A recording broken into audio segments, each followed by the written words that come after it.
로투데이 책과 사람들, 오늘은 역사의 법정에 선 법이라는 제목의 책을 소개해 드리겠습니다. 제목부터 상당히 묵직해 보이는데 저자는 검사 출신 변호사로 동북아 역사재단 감사와 인권연대 운영위원 등을 지낸 김희수 경기도청 감사관입니다. 박아름 기자가 만나봤습니다.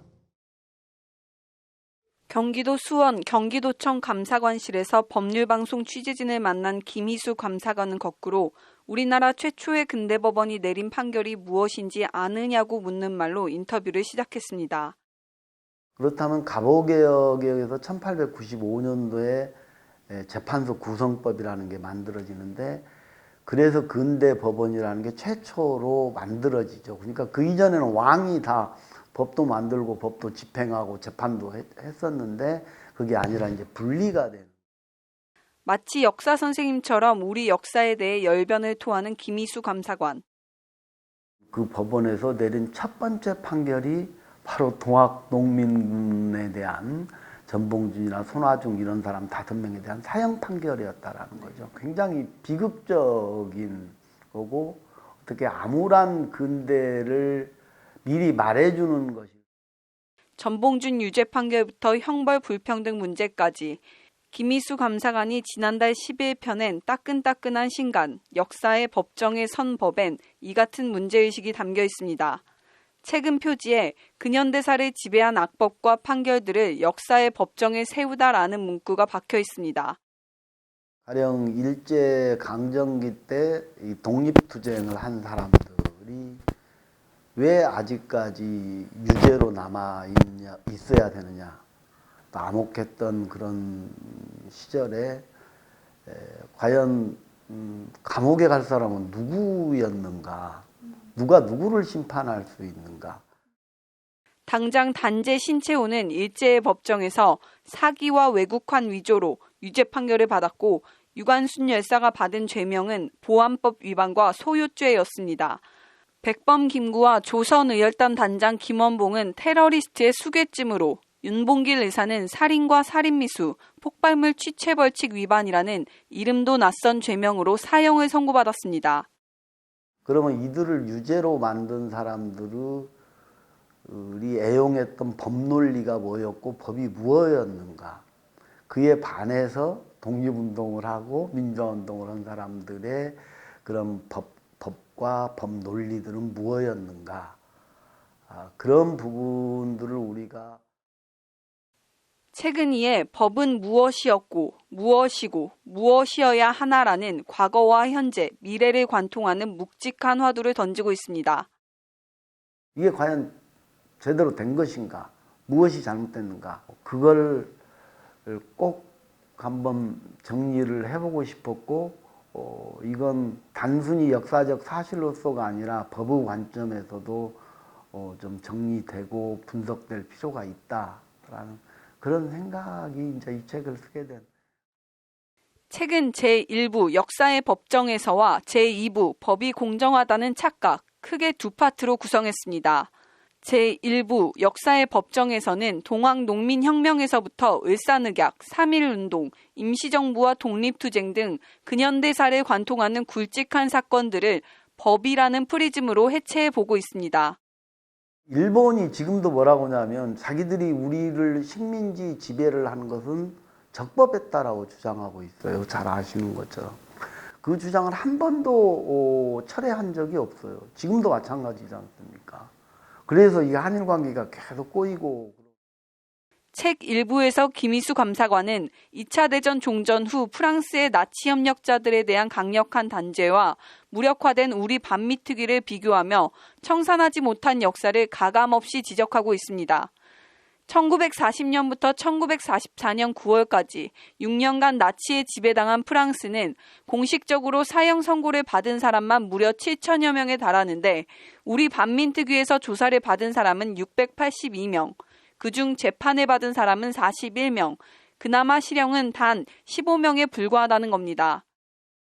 우리가 그 청산을 하려고 하면 두 가지 측면이 있는데, 법적인 청산이 이루어져야 되는데 그것도 이루어지지 못했어요. 가령 치안유지법이라든가 이런 게 대표적인 거고, 또 인적 청산을 해야 되는데 인적 청산도 이 반민특위가 해체되어 버리면서 이루어지지 못했죠. 그래서 한 15명 처벌했어요. 그러니까 이게 청산되지 못한 역사라고 이야기하는 건 너무 당연한 거다. 김희수 감사관은 그러면서 식민지배를 대하는 2차 대전 승전국들의 이중성에 대한 비판적 인식의 끈도 놓지 않고 있습니다. 승전국들이 패전한 제국주의 국가들을 전범재판에서 단죄하며 식민지배 자체는 전범재판 대상으로 삼지 않는 등 식민지배 자체를 합법화, 정당화했다는 지적입니다. 그 법 논리들이 제국주의의 침략을 합리화시키는 그런 이론이었다라는 건데, 이런 부분들이 현재까지도 일부 학자들에 의해서 일본이 가령 우리 식민지 지배가 합법적이었다라고 할 때 그런 논리들이 차용이 된다라는 게 좀 분노스럽기도 하고. 책의 제2부 법이 공정하다는 착각은 헌법의 눈물, 왜 법을 믿지 않는가, 형벌 불평등과 장발장 은행, 법이 말하는 진실과 정의 같은 강력하면서도 도발적인 질문과 답변으로 구성되어 있습니다. 법이 과연 정의롭고 공정하냐는 문제의식입니다. 가령 이런 거예요. 형벌 불평등이라는 게. 그냥 간단히 이야기하자면 배가 고파서 감자 5알 훔쳤는데 벌금형 받았어요. 근데 돈을 낼 돈이 없어요. 그래서 감옥에 가야 돼요. 이게 1년에 4만 명이 넘는다는 거예요. 관련해서 김희수 감사관은 벌금형을 선고받았지만 벌금을 내지 못하는 빈곤 취약계층을 돕는 취지로 지난 2015년 3월 설립된 장발장은행의 운영 설립 초기부터 참여하고 있습니다. 근데 아주 경미한 범죄에 대해서 벌금형을 했는데 벌금을 낼 돈이 없어서 감옥에 보내면 이거 가난을 처벌하는 거예요. 이 단돈 뭐 50만 원, 100만 원이 낼 돈이 없어서 감옥을 가야 되는 사회라면 이건 분명히 잘못된 사회다. 이건 고쳐야 된다라고 생각합니다. 재산이나 소득에 따른 이른바 일수벌금제 도입이나 벌금형을 대체할 수 있는 사회봉사 활동 확대 등 제도 개선이 필요하다는 것이 김희수 감사관의 제안입니다. 만약에 이건 어떤 정파적인 문제도 아니거든요. 사실은 어떤 진보나 보수의 문제가 아니라 인간에 관한 문제라고 저는 생각을 해요. 현대판 장발장에 대한 이 형벌의 불평등 문제, 가난을 처벌하는 이 야만적인 법률 체계에 대한 관심과 배려. 책 제2부 키워드의 한 축이 공정과 형평이라면 다른 한 축은 정의와 사법불신입니다. 그리고 공정과 정의는 동면의 양면처럼 함께 가는데 김희수 감사관은 법을 다루는 사람들의 문제점과 책임을 거론합니다. 유전무죄, 무전유죄로 대표되는 사법불신에서 법조인들이 과연 자유롭냐는 지적입니다.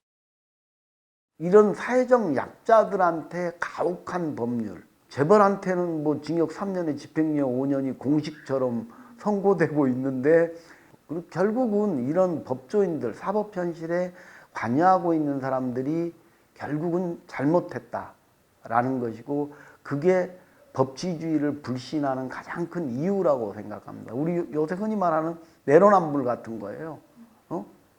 법과 양심이라는 건 어디로 간 적이 없고.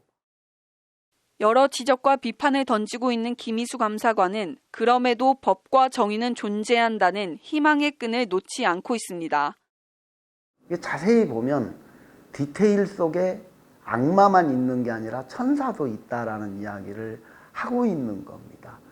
그래서 우리가 그런 공동체 질서라고 하는 그런 의식과 주인의식을 갖게 될 때 이 정의라고 하는 그 기준들을 우리가 세우고 실행할 수 있을 거다. 완벽한 법은 없다. 과거에도 그랬고 지금도 그렇고 미래에도 그럴 것이다. 다만 그 불안정성을 채워줄 무언가는 있다. 그건 바로 사람이다. 김희수 변호사는 정의는 채워지길 바라는 빈 그릇 같은 것이라는 말로 인터뷰를 마무리했습니다. 정의라고 하는 것은 사실 채워지기를 기다리는 빈 그릇 같은 거다. 민주공화국이라는 이 항아리에 정의의 물을 가득 채울 수도 있고 비워버릴 수도 있다. 그게 결국은 국민이다라는 거고요. 깨어있는 시민들이 할 수 있는 거다. 그게 결국은 대한민국을 끌어왔고. 법률방송 박아림입니다.